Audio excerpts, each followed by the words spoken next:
Sephu sat by the window that morning, watching the sun rise over the quiet streets of Marindi. The soft sound of birds filled the air, but it brought her no peace.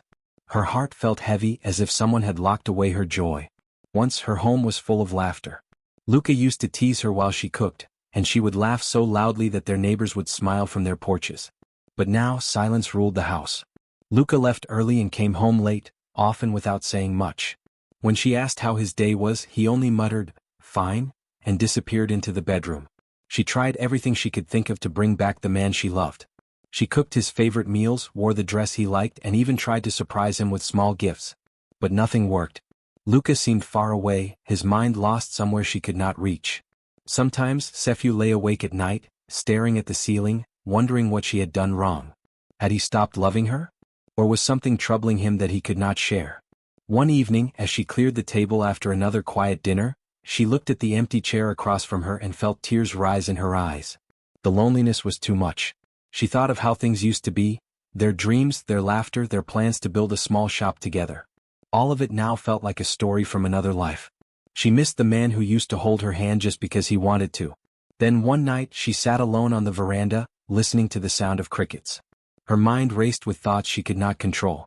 If only he cared again, she whispered. She wanted him to look at her with love again, to see her, not just pass by her like a shadow. As she sat there, a strange idea came to her mind. It started as a small thought, but soon it grew stronger. What if she told him she was pregnant? Maybe then he would come back to her, care for her, love her again like before. The next morning, as Luca was preparing to leave for work, Sephu stood at the door, her heart beating fast. "Luca," she said softly. He turned, surprised by her serious tone. "Yes?" he asked. She looked down, pretending to be shy. I went to the clinic yesterday," she said. "They told me I'm pregnant." Luca froze. For a moment he didn't say a word. Then his face softened. His eyes lit up and a smile spread across his face. "Pregnant? Are you sure?" he asked with excitement. Sephu nodded quickly, though guilt tugged at her chest. Luca stepped forward and hugged her tightly. It was the first time in months that he had held her with warmth. That night, Luca came home early with food and flowers. He was different, alive again. He asked about how she felt, what she wanted to eat, and even rubbed her back gently. Sephu tried to smile, hiding the storm in her heart. She didn't expect him to be this kind again. The way he looked at her made her heart ache. It was everything she had wanted, yet it came from a lie. Days turned into weeks, and Luca's behavior changed completely. He stopped staying late at work. Every evening he brought home small gifts, fruits, sweets, and even baby clothes. He would touch her stomach and whisper, "Our little one." Each time, Sephu felt tears fill her eyes. She wished it were true. She wished she hadn't lied. But now she couldn't turn back. One afternoon, Sephu sat in the market watching women talk and laugh. A woman nearby was holding a baby, smiling as the little one played with her necklace. Sephu looked away, her chest tight. She envied that woman, not just because she had a baby but because her joy was real. Sephu's happiness was built on a lie, and she knew one day it would collapse. At night, Luca would plan names for the baby. "If it's a boy, we'll call him Juma," he said one evening. "And if it's a girl, maybe Amara?" Sephu nodded and forced a smile. When he fell asleep, she sat in the dark, holding her stomach, whispering, "What have I done?" Her heart was full of fear. Every time Luca spoke of doctors and checkups, she changed the subject. She said she was tired, or the clinic was too busy, or she wanted to wait a little longer. Luca never suspected anything, he was too happy. But deep inside, Sephu's guilt grew heavier each day. She could no longer enjoy his attention because she knew it was built on a lie. She felt trapped in a story she had written herself, a story she could not escape. One morning she looked at herself in the mirror. Her eyes looked tired, her face pale. "This is not me," she whispered. She thought of telling the truth, but fear held her back. What if Luca left for good? What if he hated her? That night, she dreamed of holding a baby that vanished in her arms. When she woke up, tears streamed down her face. The lie had given her what she wanted, but it also took her peace away. As she sat quietly, she realized the truth she didn't want to face. Love built on lies cannot last. She had won Luca's attention, but she had lost her own peace. And deep down, she knew the truth would soon find its way out, no matter how hard she tried to hide it. The morning light fell on her face as she sat by the window once more, just as she had weeks before. But now the silence in the house felt different. It was no longer just loneliness, It was the weight of a secret too heavy to keep. She watched Luca leave for work, smiling at her warmly, and she almost called out to him, to tell him everything. But the words died on her lips. She sat still for a long time, feeling the wind through the open window, and whispered softly to herself, "I only wanted love. But I may have broken the very thing I tried to save." Luca stood frozen for a moment after hearing the news. Then, as if a spark had been lit in his heart, his face softened. His eyes, which had long been dull and distant, began to shine again. He took Sefu's hands and smiled, a real smile, one she hadn't seen in months. "We're going to have a baby?" he asked with disbelief and joy. Sefu nodded, her heart pounding so fast she thought he might hear it. Luca pulled her into a tight hug, and for a brief moment, Sefu forgot the lie. She closed her eyes and felt warmth return to her chest. That evening, the house that had been quiet for so long came alive again. Luca came home early, carrying a small basket of fruits and flowers. "For you, and our little one," he said, placing them on the table. He helped her cook dinner, humming softly, and even washed the dishes afterward. Sefu watched him, her heart twisting between happiness and guilt. She had wanted his attention and now she had it, but it didn't feel pure anymore. As days passed, Luca became more loving than ever. He started waking up early to make breakfast, insisting that Sefu rest more.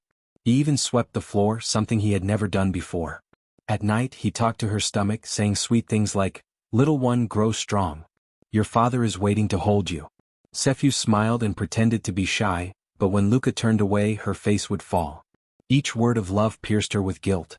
Sometimes she would sit alone in their small bedroom, staring at herself in the mirror. "What have I done?" she whispered.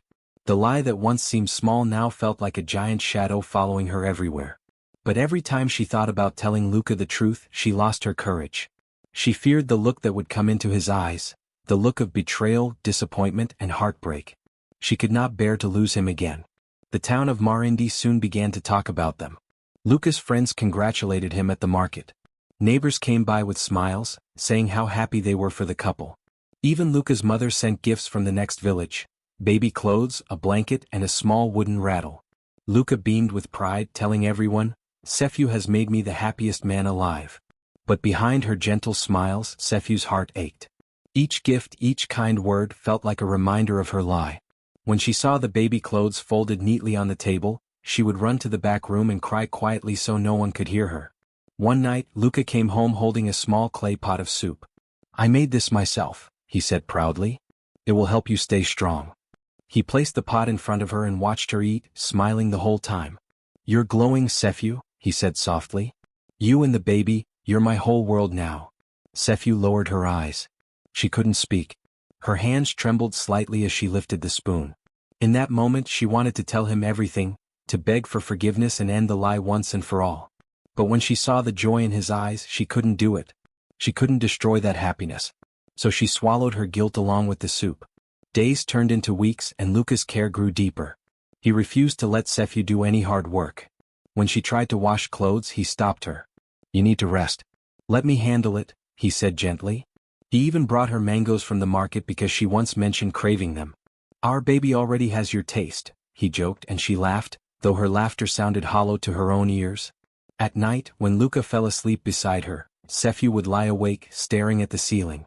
She would place her hand on her flat stomach and feel tears roll down her cheeks.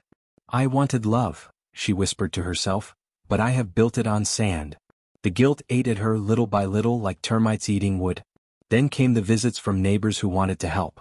One afternoon, a kind woman named Rena came with herbs and a knowing smile. "These are good for morning sickness," she said. Sefu accepted them, though she didn't need them. Luca stood proudly beside her, thanking Rena and talking about names for the baby. "If it's a boy, maybe Samu," he said. "If it's a girl, I like Nala." That night, Luca took Sefu to see the stars. They sat on the veranda, the cool wind blowing through the trees. Luca placed his arm around her and whispered, "I was afraid I was losing you, Sefu. But this child brought us back." His voice broke slightly. "I want to be a better husband, a better man." Sefu turned her face away so he wouldn't see the tears in her eyes. She wanted to scream the truth, but her mouth stayed shut. How could she destroy this moment, the first time in so long that Luca's heart was open again? The lie grew like a vine around her, wrapping tighter every day. She began to live in constant fear that someone would notice, that Luca would ask questions, that time itself would expose her. Whenever Luca talked about going for a clinic visit, she quickly found excuses. "The nurse is away," she would say. "I'll go next week." Luca believed her, trusting her every word. But trust built on lies is like glass. It shines beautifully until it cracks. And Sephu could feel that crack deep inside her. Sometimes she dreamed of telling Luca everything and starting again. In her dreams, he forgave her and held her close. But when she woke, reality felt too sharp, too dangerous. So she smiled during the day and cried at night, caught between truth and love. As weeks passed, she began to notice something strange about Luca. He was not just happier, he seemed lighter, almost relieved. It was as if her fake pregnancy had lifted a heavy burden from him. But there was something else in his eyes too, something she couldn't understand. And though Sephu tried to ignore it, a small, uneasy feeling began to grow in her chest. She didn't know that her lie, the one she thought was saving her marriage, was about to lead her to a truth she was not ready for. A truth that would change everything she believed about her husband, her love, and her home. Sephu woke up that morning with a knot in her stomach. The air in the house felt heavy. Luca was humming softly as he packed a small bag beside the bed. "We'll go after breakfast," he said cheerfully. "I already spoke to the doctor at the clinic. They'll be waiting for us." His voice was calm, his smile warm, but to Sephu, every word felt like a blade pressing closer to the truth. She tried to fake a smile. "Maybe we can go next week," she said quietly, hoping he would change his mind. Luca shook his head. "No, my love. We've waited long enough. You and the baby need care." Her throat went dry. She had run out of excuses. The lie that once felt small now stood before her like a mountain she could no longer climb. Every step she took toward that clinic felt like walking toward her own judgment. As they rode on Luca's motorbike through the dusty roads of Marindi, Sephu held onto his shoulders tightly. The air blew through her hair, but her mind was racing. She thought of all the ways she could escape, pretend to faint, say she wasn't feeling well, or claim she forgot something at home. But none of it felt right. Luca was too happy, too hopeful. She couldn't destroy that hope on the road. When they arrived at the small clinic, Luca helped her off the bike, his hands gentle on her waist. "You'll see," he said with pride. "Everything will be fine." He led her inside, where the nurse smiled and handed them forms. Sephu's hands shook as she filled in her name. Her heart was pounding so hard she thought everyone could hear it. The doctor, a middle-aged woman with kind eyes, called them in. "Congratulations," she said warmly. "How far along are you?" Luca answered before Sephu could. "About 3 months," he said. "We haven't been to the hospital yet, but my wife's been feeling fine." Sephu sat on the edge of the examination bed, her palms sweaty. The doctor asked her to lie down. Luca moved closer, holding her hand as she pretended to relax. The doctor began the checkup, gentle, professional, unaware of the storm building in the room. After a few moments the doctor paused. Her expression changed slightly. She frowned, then looked at Sephu with a soft but serious gaze. "Madam," she said quietly, "are you sure you're pregnant?" Sephu's breath caught in her throat. She felt her entire body freeze. Luca blinked, confused. "What do you mean, doctor?" he asked. The doctor hesitated, choosing her words carefully. "I'm sorry, but there is no sign of pregnancy. There is nothing in her womb." Her tone was gentle, but her words struck like thunder. Silence filled the small room. The sound of the ceiling fan above them suddenly seemed too loud. Luca turned slowly to Sephu, his face pale, his eyes wide in disbelief. "What?" he whispered. "What is she saying, Sephu?" Sephu opened her mouth, but no words came out. Her lips trembled. Tears gathered in her eyes as she stared at the floor.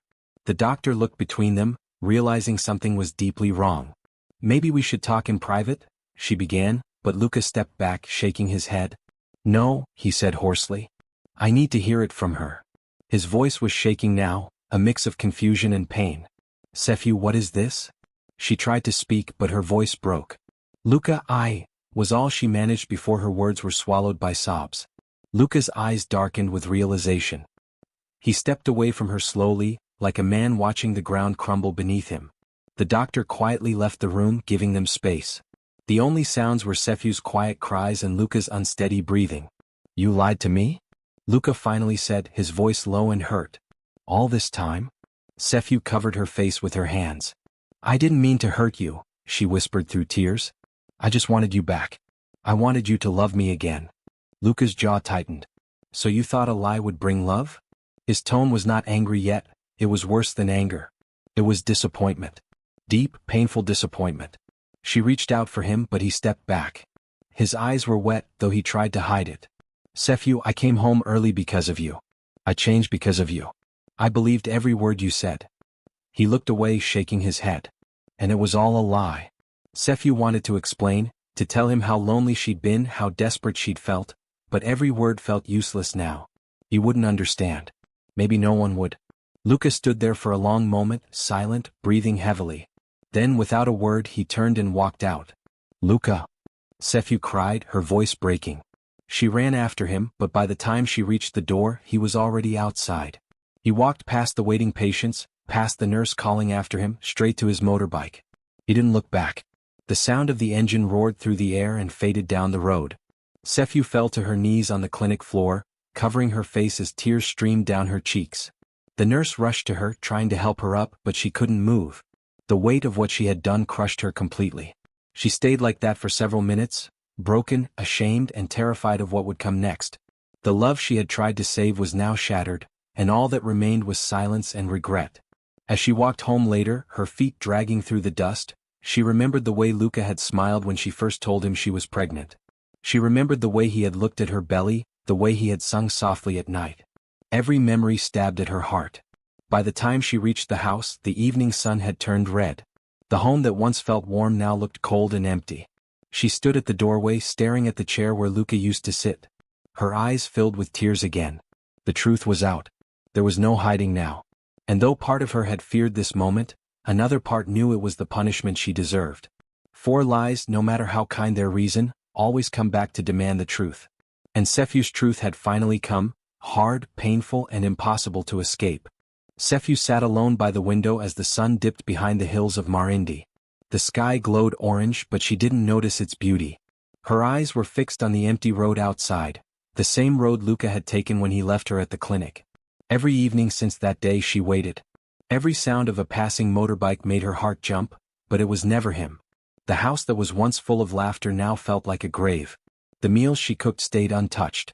Luca's clothes still hung neatly in their room, and she couldn't bring herself to move them. At night, she lay awake, staring at the ceiling, listening to the silence that seemed to grow louder each day. Sometimes she thought about running away, leaving Marindi, leaving the shame, but something inside her couldn't move. She had to face what she had done. The lie that had once seemed so small had burned her entire life down. Days passed slowly. The neighbors whispered. Some said Luca had gone to stay with his brother in another village. Others said he might never return. Sefyu ignored them, but their voices still reached her through the walls. She walked through the market with her head down, feeling the weight of every stare. Everyone had seen how proud Luca had been when he thought she was pregnant. Now everyone knew the truth. One evening, after a week of emptiness, Sefyu heard footsteps outside the door. Her heart stopped. She froze in place, her hands trembling. Then slowly the door creaked open. Luca stood there. He looked different, his eyes tired, his beard grown, his clothes dusty from travel. But it was him. Sefyu's breath caught in her throat. For a moment, neither of them spoke. The silence between them was heavy, filled with all the words they hadn't said. Finally, Luca stepped inside. He didn't shout. He didn't slam the door. His calmness frightened her more than anger ever could. Luca, she whispered, her voice shaking. He looked around the house, at the plates on the table, the empty chair where he used to sit. It's quiet here, he said softly. His voice was low, almost gentle. Too quiet.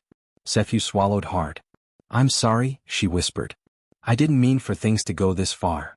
Luca turned to face her. His eyes were not cold, but they were filled with pain. Why, Sefyu? He asked quietly. Why did you do it? Her lips trembled. She tried to hold back tears but couldn't. Because I was scared, she said, her voice breaking. You were drifting away from me, Luca. You stopped smiling. You stopped talking. Every day you came home like a stranger. I thought if I gave you something to care about, you would come back. Luca sighed and sat down on the chair near the door. He rubbed his face with his hands. So you thought lying would bring me closer? Sefyu nodded weakly, tears falling down her cheeks. I didn't plan it. Just happened. I wanted to tell you the truth so many times, but every time I saw how happy you were, I couldn't. You looked at me like you used to. You smiled again. I couldn't take that away. Luca's eyes softened, but his voice stayed firm. You didn't just lie about a baby, Sefyu. You lied about love. You made me believe something that never existed. I know, she whispered. And I hate myself for it. He looked at her for a long time. The air between them was heavy, filled with the weight of broken trust. Do you know how I felt that day at the clinic? He asked quietly. I was standing there, holding your hand, feeling proud, feeling thankful. And then, in one moment, everything fell apart. It felt like someone pulled the ground from under my feet. Sephu covered her face with her hands. I know, she sobbed. I deserve your anger. But Luca didn't raise his voice. Instead, he stood up and walked toward the window. The moonlight touched his face. I'm not angry, he said softly. I'm hurt. I don't know how to look at you and see the woman I married. I keep seeing the lie. Sephu's heart ached. She moved closer but stopped when he didn't turn around. I never stopped loving you, Luca, she said quietly. Even when you were far away from me, even when you stopped talking. I thought I had lost you. I thought the only way to keep you was to pretend. He turned then, his eyes tired but calm. You didn't need to pretend, Sephu, he said. You only needed to speak. Those words hit her harder than any shout could. She broke down, falling to her knees. I'm sorry, she cried. I'm so sorry. Luca bent down slowly and lifted her up. He didn't embrace her, but he didn't push her away either. You can't fix what's broken with tears, he said gently. But maybe, time will decide what can be saved. She nodded through her tears. I'll do anything, she whispered. I just want to make it right. He looked at her for a moment longer, then walked toward the door. I need time, Sephu, he said softly. I don't know if I can forgive you yet. But I don't hate you. Not even now. Sephu wanted to ask him to stay, to beg him not to go again, but she saw in his eyes that he needed distance. So she only nodded. I'll wait, she said. Luca stepped outside. The night air was cool, carrying the smell of rain. He turned once, just for a moment, and looked back at her. Then he walked down the road and disappeared into the dark. Sephu stood in the doorway long after he was gone, her tears silent now.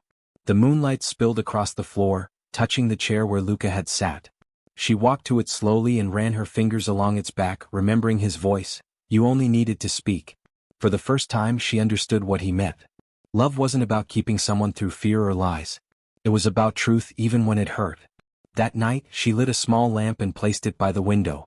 It was her way of saying she was still there, still waiting, not with lies this time, but with hope. Outside, the wind whispered softly through the trees, and for the first time in weeks, the silence didn't feel so heavy. It felt like the beginning of something new, something honest. The morning Luca returned, the sun was rising over Mar Indi like a promise. The golden light filled the small house, touching the worn table, the faded curtains, and Sephu's tired face. She had not expected him to come back. When she opened the door and saw him standing there, her breath caught in her throat. He looked different, still serious, but his eyes were softer, calmer. He stepped inside slowly, his footsteps echoing in the quiet home. I've been thinking, he said. Running away won't fix anything. If we are to heal, we must face the truth together. Sephu's eyes filled with tears. She nodded, unable to speak. Luca looked around the house, the same house they had built with love and laughter years ago. Everything felt both familiar and strange. If I stay, he said gently, there will be no more lies. We start again, but this time, everything must be true. Sephu placed her hand on her chest. I promise, she whispered. No more lies. Ever. The days that followed were not easy. Luca slept in the spare room at first. The silence between them was heavy, but it was not angry silence. It was a slow, quiet healing. They began to talk again little by little. Some days their conversations lasted only a few minutes. Some nights they sat outside together, saying nothing but watching the stars. Sephu cooked his favorite meals again, though sometimes he didn't eat much. Luca fixed the broken chair in the kitchen, though he didn't say why. It was as if they were both learning how to be with each other all over again. There were days when Luca couldn't look at her without pain, and nights when Sephu cried silently into her pillow. But there were also small moments, moments that gave them hope. Luca began to smile again, though carefully. One evening he returned home with fresh bread from the market. I thought you might like this, he said shyly. Sephu took it from him, smiling softly. It was a small gesture, but it meant everything. Weeks passed, then months. Slowly, laughter began to return to their home. One morning, as Sephu prepared breakfast, she heard Luca humming an old tune she hadn't heard in years. She froze for a moment, her heart swelling with emotion. Then she joined in softly, her voice trembling but warm. Luca looked up and smiled, a real smile, the kind she had missed so much. That evening they sat outside together. The sky was filled with soft purple clouds. "We have come far," Luca said quietly. "But there's still a long way to go." Sephew nodded. "I know. I'll walk it with you every step." He looked at her, studying her face. "Do you still think I would have left you if you had told me the truth?" She thought for a moment. "Maybe I did then. But now I know the truth might have hurt less than the lie." Luca took her hand. "Then we have learned something good." Life in Marindi went on. The people whispered less as they saw Luca and Sephew walking together again.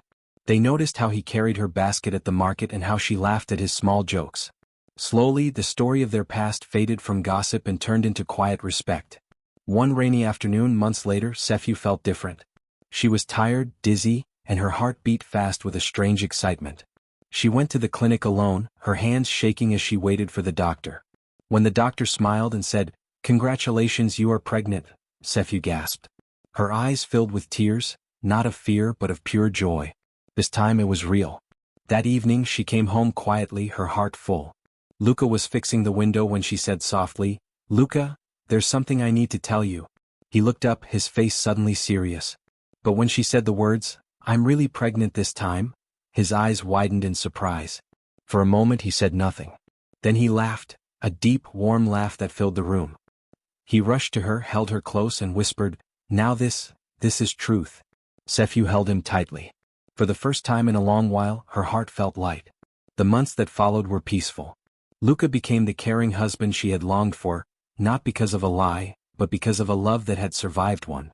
He sang to her belly, built a small cradle with his own hands, and promised to never let silence grow between them again. One morning, as the sun rose over Marindi, Sephew stood by the door, watching Luca play with the neighbors' children. His laughter echoed through the yard. She smiled, feeling the baby move inside her, and whispered to herself, "This is what truth brings." Later, when the child was born, a baby girl with Luca's eyes and Sephew's smile, the entire village came to see her. People whispered, not with gossip this time but with warmth. "They made it through," someone said softly. "They found their way back." Years passed, and Sephew often sat with the younger women of the village, sharing her story. They would ask her, "How did you win Luca's heart back?" And she would smile and say, "I didn't win it back. I learned to tell the truth and the truth did the rest." She would hold her daughter on her lap and continue, "Never fake love and never fake life. Lies might seem easy but they always destroy. The truth may hurt but it also heals." As she spoke, Luca would often stand nearby, listening quietly, a small smile on his face. Their love was not perfect but it was real, built from the ashes of mistakes, shaped by forgiveness and strengthened by truth. In the evenings, when the sun set over Marindi, the three of them would walk by the river, their hands intertwined, their laughter echoing through the quiet air. And every time Luca looked at Sephew, he saw not the woman who lied, but the woman who had the courage to change. Their home, once empty and cold, was now filled with warmth again. Not from lies, not from pretending, but from something simple, honest and lasting. And so, in the little town of Marindi, people often said, "Remember Sephew and Luca, the couple who lost everything, told the truth and found love again."